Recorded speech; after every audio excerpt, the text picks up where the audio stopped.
하나님의 말씀 3절입니다. 7장 3절. 사무엘이 이스라엘 온 족속에게 말하여 이르되 만일 너희가 전심으로 여호와께 돌아오려거든 이방신들과 아스다롯을 너희 중에서 제거하고 너희 마음을 여호와께로 향하여 그만을 섬기라. 그리하면 너희를 블레셋 사람의 손에서 건져내시리라.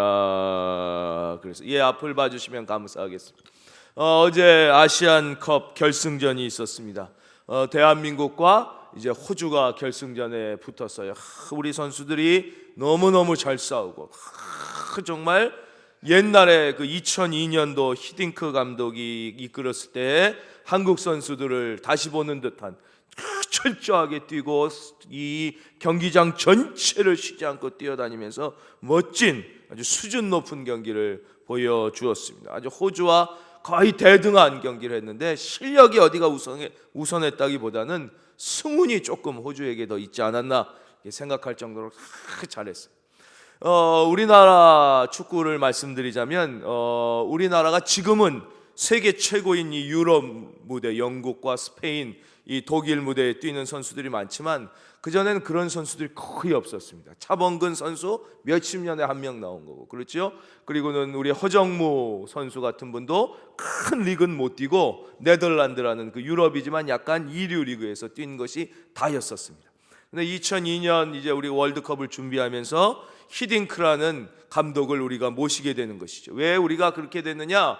자질이 부족하고 잠재력이 없어서가 아니라 그러니까 유럽 최고 수준의 축구를 경험하고 그것을 이해하여 선수들을 그 수준으로 끌어올릴 지도력을 갖춘 그런 지도자가 없었기 때문에 잠재력은 있었으나 그렇게 나오질 못한 것이죠. 그래서 98년도에 유럽 무대에 경험이 많았던 차범근 감독을 모셨지만 이분은 이제 선수로 오래 뛰는 것이고 그 지도자 생활을 유럽에서 오래 하시지 못했으니까 그 이해했지만 그것을 감독으로서 선수를 이끌어내는 능력은 이제 좀 그 정도까지는 훌륭하신 분이지만 안 되셨기 때문에 우리가 원하는 결과를 못 얻었습니다. 그러나 2002년 이후로부터 우리나라 선수들이 이제 유럽 무대에 한두 명 뛰는 게 아니에요. 너무 많이 뛰어서 다 이름을 알지 못할 정도로 많은 선수들이 이제 세계 탑 리그에 나가 싸우게 되는 것이죠. 그럼에도 불구하고 또 모였을 때는 이 지도자의 지도력이 그 능력들을 하나로 묶어내는 게 좀 부족하면 성과가 그만큼 못 나는 것입니다. 지금 이제 호주가 저렇게 축구를 잘하게 되는데 호주는 원래 그렇게 축구가 많이 잘하던 나라도 아니고 인구도 다 합쳐도 호주는 땅덩어리 커도 한 2천만이니까 남자가 1,000만 명뿐이 안 된단 말이에요. 그럼 우리나라는 5천만의 남자가 2,500만 중에 뽑는 것과 1,000만 중에 뽑는 건 차이가 많거든요. 근데 언제부터 호주가 저렇게 아시아 축구에서 최고 강팀으로 두각을 나타내기 시작했나? 이것도 마찬가지입니다. 호주도 유럽 사람들 다 영국부터 유럽으로 온 사람들이라 백인이고 체격이 좋아도 그 최고 수준의 그 축구를 이해하는 분들이 없었던 것이죠. 그만큼의 지도력을 갖춘 사람이 없었는데 호주에서 보고 한국의 히딩크가 감독이 한 다음에 이렇게 올라갔다 그래서 호주도 히딩크 감독을 이제 모셔가게 되죠. 그러면서 호주 역사 최초로 월드컵 본선에 이 히딩크 감독이랑 같이 진출하게 됩니다. 그 본선에 진출한 그 첫 대회에서 16강에 들면서 이제 수준이 한 단계가 완전히 팍 업그레이드가 된 것이에요. 완전히 수준이 딱 뛰어 올라갔죠. 그 다음에 이제 월드컵에 계속 나갈 뿐만 아니라 아시아에서 거의 최고 수준의 팀으로 되는 것입니다. 오늘 본문 말씀입니다. 웬 목사님이 축구 얘기를 이렇게 길게 사무엘이 이스라엘 온 족속에게 말하여 이르되 이스라엘이 아예 가능성이 없었던 게 아니에요. 그 속에 잠재력이 있었지만 그 잠재력을 이끌어내고 그들을 하나로 모아 위대하게 만들 지도자를 만나지 못했던 것이. 엘리라는 멍청한 지도자가 그렇죠. 예배를 무시하고 그렇죠. 예배를 경멸하고 하나님을 우습게 알면서 이스라엘 전체가 가라앉은 거예요.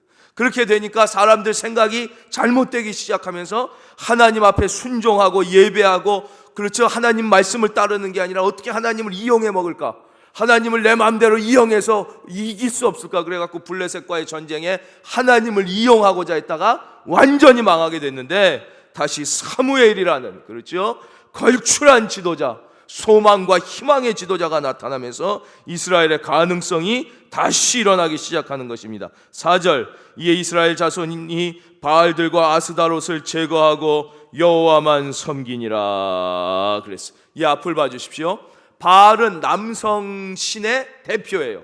남성 우상이 수도 없이 많은 그 중에 왕 중에 왕, 남성 우상의 대표는 바알이에요. 바알. 아스다롯은 여성 우상의 대표예요. 바알은 풍요의 신이고 아스다롯은 다산의 신이에요. 우리 제일 좋아하는 것들이에요. 제일 좋아하는 거. 지금 말로 바꾸면 돈이라는 뜻이에요. 돈과 부. 우리 자본주의 시대의 돈과 부, 그것을 제거하고 여호와만 섬기는 거예요. 사랑하는 성도님, 바알과 아스라스를 제거하고 이스라엘이 하나님만 섬겼을 때 굶었습니까? 못 살게 됩니까? 망합니까? 가난해집니까? 아니에요. 하나님이 더 높이시는 거예요. 더 세우시는 거예요. 우리도 세상의 돈이 아니라, 세상의 가치가 아니라 하나님만 섬길 때 하나님이 우리를 높여주실 줄로 믿습니다. 그 믿음을 갖고 사는 것이죠. 그것이 믿음인 것이에요. 예. 사무엘의 말씀이 탁 선포되니까 이스라엘이 바알과 아스다롯을 제거하고 여호와만. 오늘 선생님들이, 교회학교 선생님들이 많으시니까 사무엘에 대해서 조금 더 말씀드리면, 사무엘은 소망과 희망의 위대한 지도자예요. 다윗이라는 이스라엘 역사의 가장 위대한 인물. 우리 오전에도 사도 베드로가 예수님을 마음에 모시고, 주님을 마음에 모시고 가장 잘 산 인물의 대표로 다윗을 예를 들 정도로, 이 다윗이 다윗 되게 된 데는 두 번의 아주 위대한 스승과의 만남이 있어서 그랬습니다. 첫째 만남이 바로 우리가 잘 아는 사무엘과의 만남이죠. 그렇죠? 8번째 아들로서 집안에서조차도 존재감이 없었던 아들. 아들을 다 부르려고 해도 그 아들 축에도 끼지 않아서 다 형제들 모여 있는데 혼자 저 먼 곳에서 양이나 치고 있던 그런 아들. 그 아들을 사무엘이 만나죠. 그리고는 뭐라 그래요? 그에게 꿈을 주는 것입니다. 희망을 주는 것입니다. 비전을 주는 것입니다. 너는 잘 될 것이다. 하나님이 너와 함께 하실 것이다. 너는 이스라엘의 왕이 될 것이다. 희망의 지도자 사무엘을 만남으로 다윗이. 그 다음 두 번째 이 다윗을 다윗되게 만든 지도자는 바로 나단 선지자입니다. 희망과 소망이 물론 잘할 땐 제일 중요합니다. 그러나 우리는 또 그렇게만 되면 사람이 실수하는 거죠. 넘어지고. 그래서 다윗이 밧세바를 범하게 되고, 밧세바의 남편인 우리아를 전쟁의 제일 복판에 보내서 전사하게 만드는. 근데 별로 회개도 할 줄 몰랐어요. 그냥 뭐 그러나 보다 그러고 말았어요. 내가 왕이니까. 그것도 있었지만 그 당시의 사회의 통념과 풍습은 왕이 그럴 수도 있다. 왕이 그럴 수도 있다. 왜? 모든 나라가 다 왕의 거니까. 그렇지 않습니까?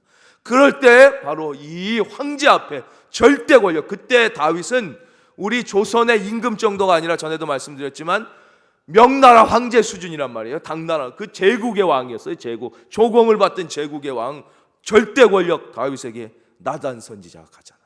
이분이 그분의 스승이에요. 그래서 준엄하게 다윗을 꾸짖고, 황제지만 당신이 그래서 되겠습니까? 왕이라고 하나님 앞에서는 똑같은데 회개하지 않고 이럴 수 있는 이 두 번째 위대한 스승을 만나죠. 그랬기 때문에 다윗이 중간에 꺾여 망해 나가지 않고 실수와 잘못을 했음에도 불구하고 하나님 앞에 갈 때까지 계속 가고, 이스라엘의 국기에 뭐가 그려져 있습니까? 다윗의 별 아니에요. 다윗의 별. 그 국기가 다윗의 별이에요. 데이빗, 미국에서 제일 많은 이름 데이빗이랑 존입니다. 존. 그렇게 왕 중의 왕, 가장 존경받는 인물이니까 두 가지가 있어요. 특별히 우리 교회학교 선생님들은 우리 사랑하는 자녀들을 대할 때 아직 아이들이 어리니까 사무엘과 같은 그런 좋은 선생님들이 되시기를 바랍니다. 사무엘과 선생님의 역할이 비슷합니다. 5절입니다. 사무엘이 이르되 온 이스라엘은 미스바로 모이라, 큰 은혜 교회로 모이라, 이런 거예요. 그렇죠? 미스바 대부흥 집회가 열립니다. 내가 너희를 위하여 여호와께 기도하리라 하매 그들이 미스바에 모여 물을 길어 여호와 앞에 붓고 그날 종일 금식하고 거기에서 이르되 우리가 여호와께 범죄하였나이다 하니라. 사무엘이 미스바에서 이스라엘 자손을 다스리니라. 그랬어. 이 앞을 봐주시면 감사하겠습니다. 이제 미스바에서 꽉 모여가지고 이제 대부흥회를 하는 건데, 부흥회 보면요 6절 그들이 미스바에 모여 물을 길어 여호와 앞에 붓고 물을 확 길어 부었어. 이건 무슨 의미냐면요, 물은 생명 연장의 가장 기본적인 것입니다. 밥은 안 먹어도 뭐 며칠 살 수 있지만 물은 일주일 안 먹고 살 수 있는 가장 생명을 위하여 소중한 거예요. 그래서 물을 하나님 앞에 붓는다는 것은 무슨 비 오게 해달라고 기우제 드리는 게 아니에요. 그건 완전히 잘못 해석하는 거. 그게 아니라 가장 생명의 기본이 되는 물까지도 우리는 하나님께 다 바치고 오직 나의 생명은 하나님께 있나이다. 그 믿음의 고백이 여기 있는 거예요. 물을 다 붓고 그날 종일 금식하고, 금식도 마찬가지죠. 금식 왜 합니까? 예? 먹어야 사는데 왜 금식합니까? 금식의 의미도 똑같은 것입니다. 우리가 금식 기도하는 이유는 살고 죽는 게 다 하나님께 있습니다. 그 고백이에요. 예, 금식은 우리가 먹어야 사는데 먹지 않고 기도드린다.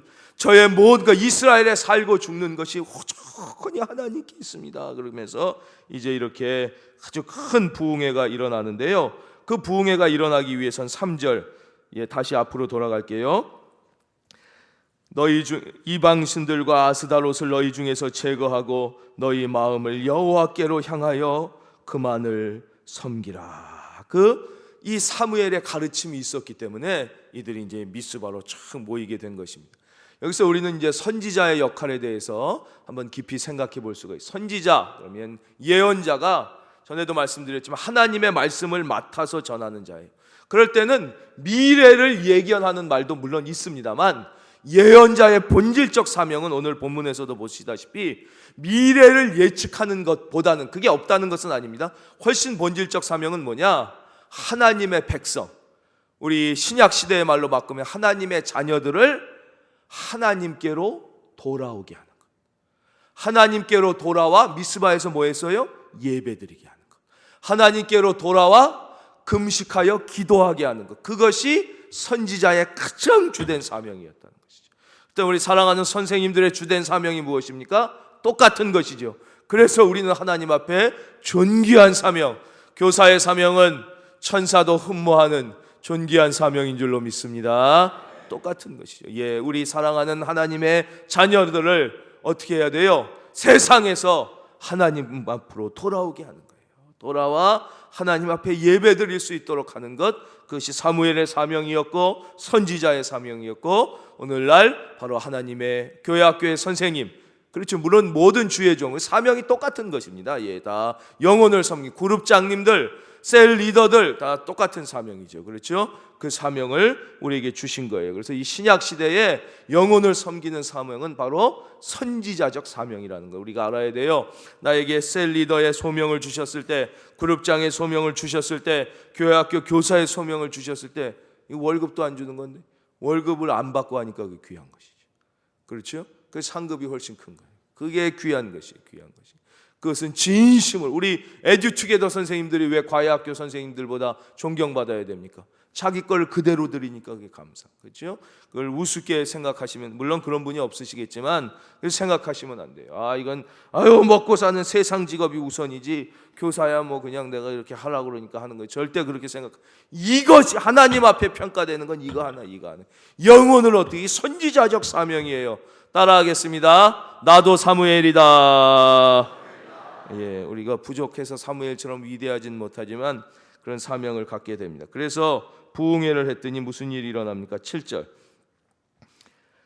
이스라엘 자손이 미스바에 모였다 함을 블레셋 사람들이 듣고 그들의 방백들이 이스라엘을 치러 올라온지라. 이스라엘 자손들이 듣고 블레셋 사람들을 두려워하여. 예, 앞을 봐주시면 감사하겠습니다. 오늘은 내일 새날 새벽도 있기 때문에 그렇게 길게 말씀 전하지는 않을 테니까 너무 두려워하지 마시기를 바라고. 예, 그래 모여서 예배를 드리고 부흥회를 쫙 하고 너무 은혜를 받았는데 이게 웬일입니까? 갑자기 블레셋이 치러 들어온다. 블레셋이 이스라엘 사람들이 다 모여서 부흥회하고 기도해야 한다고 그러는데 그거를 이렇게 생각한 거예요. 저 많은 인간들이 저를 때로 모인다는 것은 분명히 군사적 의도가 있는 것이다. 반드시 정치적 의도가 있는 것이지. 저 미스바에 큰일 났다. 이제 막 사무엘이라는 지도자가 와서 막 대동단결하여 한 마음 됐는데 야, 이건 성공하지 않으면 큰일 난다. 그래서 그 하나님께 온전히 그냥 예배하러만 모였는데 여기서 크게 오해한 거예요. 이 블레셋은. 그렇죠. 충격을 오해해서 공격을 하게 되죠. 우리가 기도드리고 믿음으로 나아가려고 할 때 사탄도 그럽니다. 블레셋처럼 오해해서는 아니지만 두려워 떨면서 가만히 두지 않고 막 공격하는 거예요.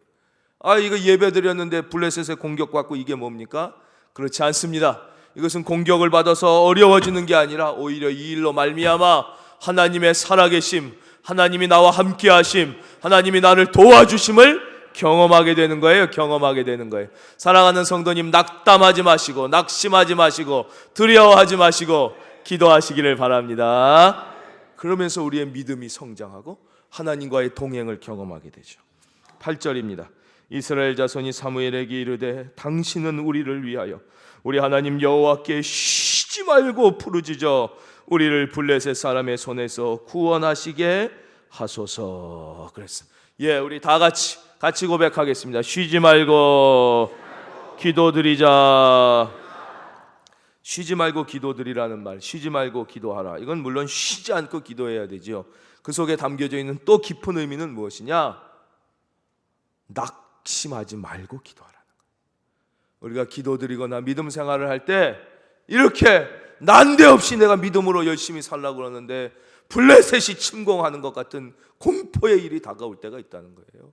힘든 일, 충격적인 일이 다가올 때가 있다는 거예요. 건강의 위기가 올 때가 있어요. 자녀의 위기가 올 때가 있다는 말이에요. 경제적 위기가 올 때가 있다는, 명예를 공격하는 충격적인 위기가 올 때가 있다는 거예요. 그때 낙심하지 말고, 지금까지 기도했는데 불안해가지고 이 믿음으로 살다가 세상 쫓아가서 망하지 말고 낙심 말고 기도드리라는 거예요.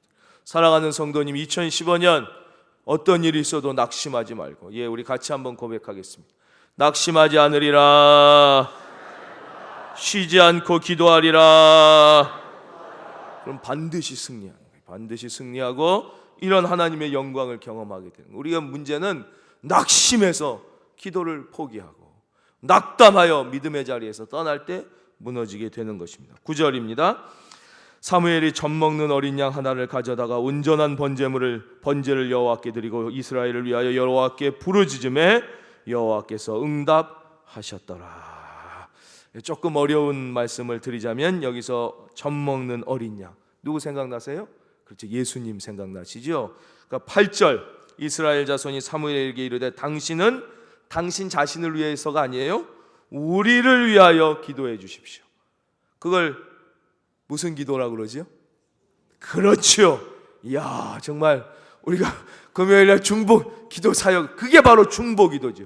우리와 하나님 사이에 가장 완전한 중보자 예수 그리스도.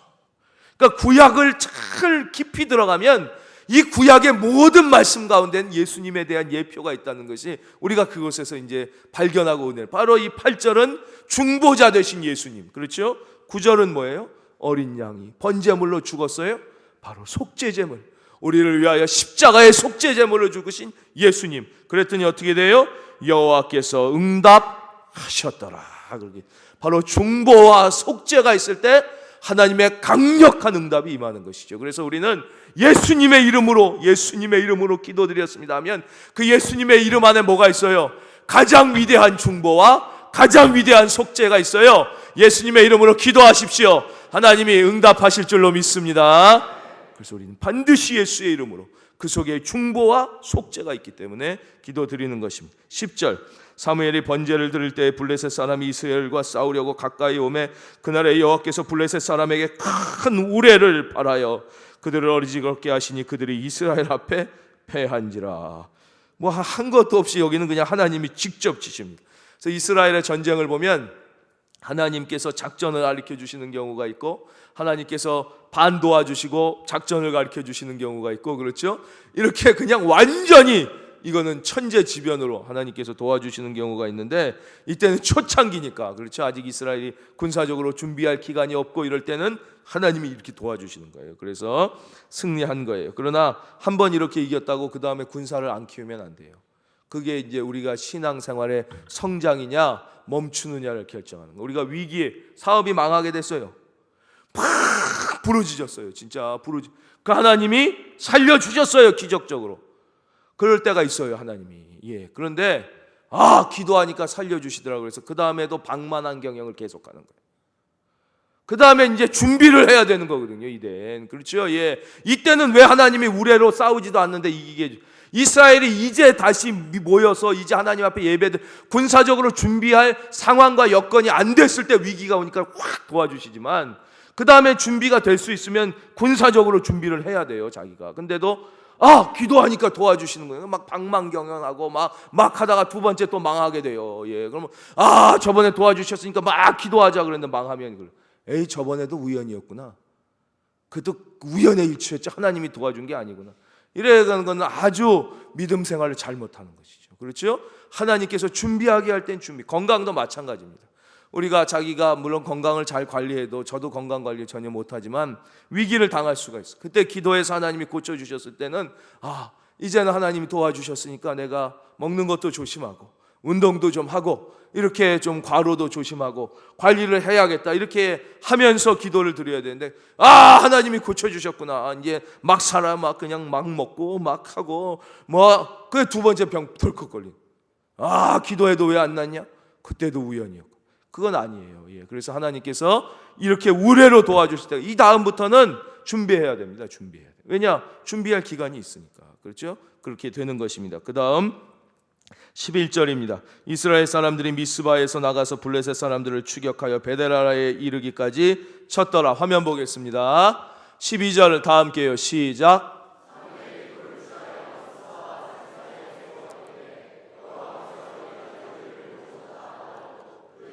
에베네셀이라 하니라. 아멘. 우리 사랑하는 성도님들, 필생 평생 하나님 앞에 설 때까지 에베네셀의 하나님이 함께 하시기를 바랍니다. 우리나라는 농협이라는 단체가 있습니다. 예, 마지막 이제 얘기 하나, 믿음의 얘기 하나 해드리고 마치겠습니다. 수협, 이런 엄청난 그래가지고 수협 무슨 회장, 지역 회장 이러면 9시 뉴스에도 나지 않습니까? 사람들이, 우리 그 수협, 믿음이 좋은 장로님이 이제 수협 회장님이 되신 거예요. 지방 큰 도시, 어마어마합니다.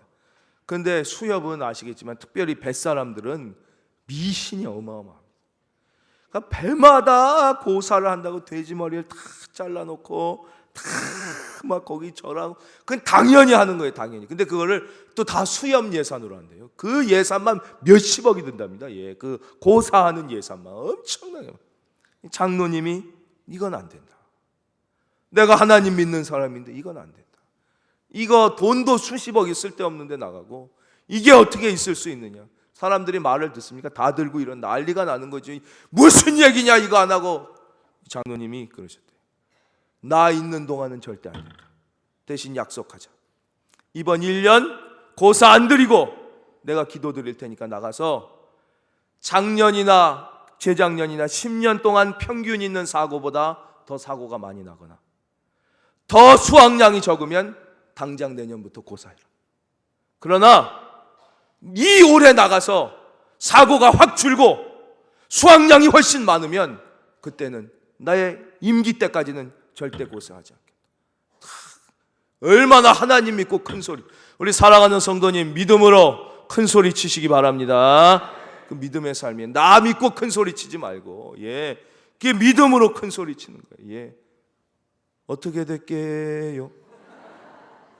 그럼 결과는 말씀드릴 필요가 없는 거예요. 말씀드릴 필요가 없는 거예요. 우리는 너무 세상에 나가서 믿음을 구체적으로 고백하면 큰 피해가 온다 이렇게 생각합니다. 그렇지 않습니다. 그것도 다 사탄의 김구 선생님, 그분이 뭐라 그러셨어요? 경찰서 100개 세우는 것보다 교회 하나 세우는 게 민족을 위해 낫다. 그걸 말씀하셨지만 지금 민족에 제일 존경받는 선생. 그렇지 않습니까? 이승만 박사 장로님이셨어요. 윤보선 대통령 장로님이셨어요. 김영삼 대통령 장로님이셨어요. 김대중 대통령 예수님이 나 살려주셨습니다 고백하고 사모님 이희호 여사 장로님이셨어요. 이명박 대통령 요즘에 조금 그렇지만 그분도 또 지나면 다 훌륭하신 분인데 너무 그 끝나면은 그 전분을 괴롭히는 그런 나쁜 습관을 가지면 안 돼요. 예. 물론 다 잘잘못이 있죠. 잘한 것도 있고 잘못한 것도 있고 좀 참아줄 필요도. 이왕에 지나간 걸 그걸 어떻게 하겠습니까? 잘하신 걸 좀 해줘야지.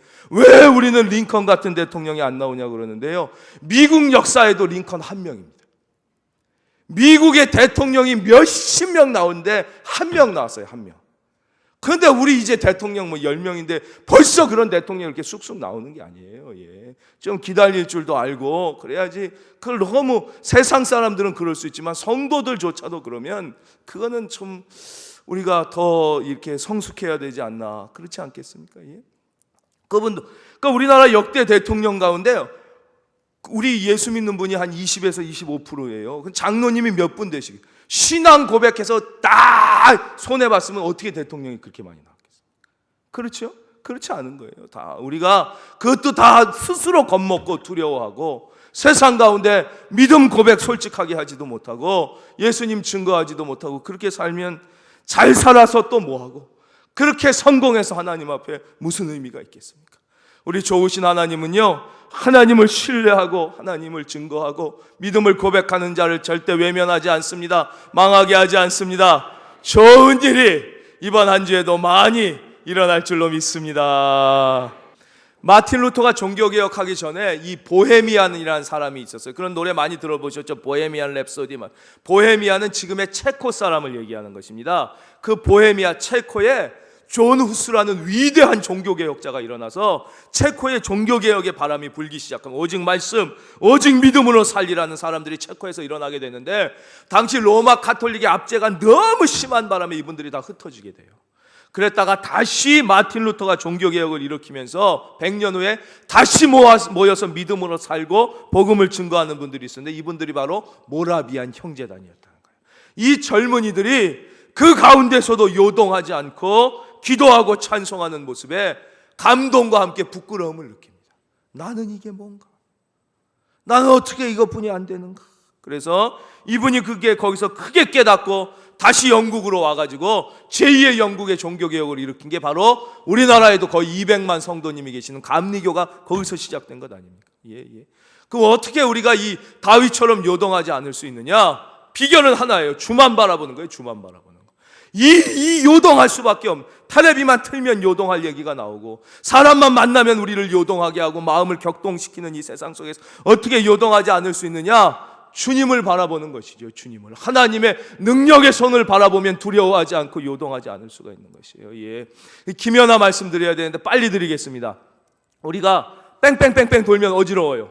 어떤 사람도 어지러워요. 마찬가지로 세상 속에서 흔들리면 목사가 아니라 그 누구라도 다 요동하는 거예요. 근데 김연아는 어떻게 안 어지럽게? 그 스케이트 탈 때 이 딱딱한 땅도 아니고 미끄러운 얼음판 위에 달리면서 팍팍팍 돌고 내리면 또 팍팍팍 돌고 놀면 몇 번씩 돌면 우리 같으면 어지러워서 쓰러질 것 같은데 전혀 그렇지 않고 미소를 싹 지면서 어떻게 그렇게 잘 탑니까? 예? 그 이유는 하나입니다. 이 스케이트 선수라고 뭐 훈련을 많이 해서 많이 도는데 안 어지러운 게 아니에요. 1000번 돌아보세요. 돌수록 더 어지럽습니다. 그게 아니라 도는 순간에 머릿속에 가상의 초점을 잡는 것입니다. 모든 선수는 그렇게 딱 도는 순간 머릿속에 가상의 초점을 잡고 그냥 우리처럼 이렇게 도는 게 아니라 아무리 빨리 돌아도 그 초점만 응시하며 도는 것입니다. 딱 보고 그걸 보면서 도는 것이에요. 그걸 아무리 그러면 많이, 그래서 실제 테스트를 했잖아요. 예, 이 피겨 스케이팅 선수는 1000번을 돌아도 그냥 걷더라는 거. 어떻게 그러냐? 가상의 포인트를 잡아놓고 그냥 눈동자 돌아가는 대로 하는 게 아니에요. 뭐 고개가 빨리 돌지만 그 가상의 포인트만 바라보면서 막 도니까 아무리 돌아도 중심이 흔들리지 않아요. 우리말로 요동하지 않는 것입니다. 주만 바라보십시오. 이 요동하는 세상에서 주님을 바라보십시오. 요동하지 않을 줄로 믿습니다. 결론 하나만 더 말씀드리겠습니다. 지난주에 전화를 받았어요. 제가 잘 아는 목사님이 전화를 하셔가지고 이 목사님 내가 꼭 이 전화를 드려야 돼서 전화를 했다고 그랬어요. 아니 뭐 갑자기 무슨 전화십니까? 그랬더니 내가 지난주 말씀에 너무 은혜를 받아가지고 내가 이걸 전화하지 않을 수가 없다고 그러시는 거예요. 너무 죄송하기도 하고 감사하기도 하고 또 목사님들은 덕담을 해주시는 거니까 아유 예 뭐 예의상 그렇게 받았어요. 그랬더니 이 목사 농담이 아니라고는 진짜라고. 내가 지난주 말씀 마지막엔 너무 은혜를 받아서 이걸 얘기를 안 할 수가 없어서 내 전화했다. 그래서 그 무슨 말씀에 그렇게 은혜를 받았나 했더니 설교 마지막 부분에 눈보라가 휘날리는 바람찬 흥난무드에 목을 놓아 불러봤다 찾아. 그러면 그렇지, 내가 그럴 줄 알았다 그랬어. 뭐 제 설교에 무슨 그 노래가 계속 일주일 내내 머리를 떠나지 않는다는 거예요. 금수나 어디로 가고 길을 그거에 너무 큰 은혜를 받았다고 그래요. 그래서 이분이 저를 놀리시나 왜 그러나 그랬더니 진짜라는 그 말씀을 듣는데 자기도 모르게 그 장면이 보이는데 그 장면 가운데 막 아버지와 오빠가 그 애를 찾는 그 모습이 아니라 예수님이 자기를 찾는 모습이 보이더라.